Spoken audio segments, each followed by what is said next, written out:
Right, so I'm still at the Day2 Museum, but finally finished Turner's exhibition. That was amazing. Felt really emotional, and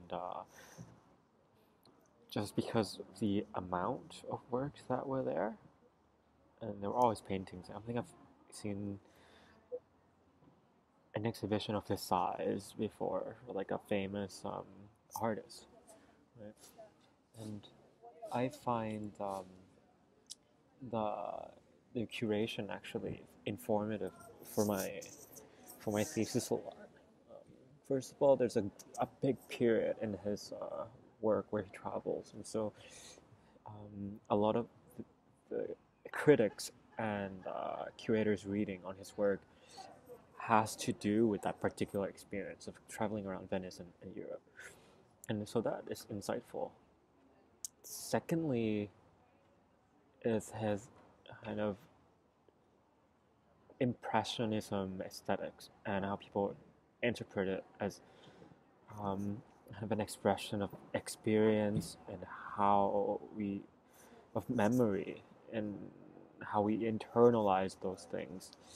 And again, I think for something we interact with so briefly, like long distance travel, that might be what is it?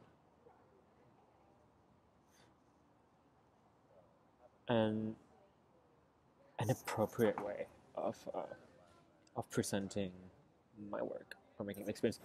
Oh, but on top of that, still at the museum, the Young Museum, well, the interior is great, and I'm kind of excited that they're gonna be building the Vancouver Art Gallery.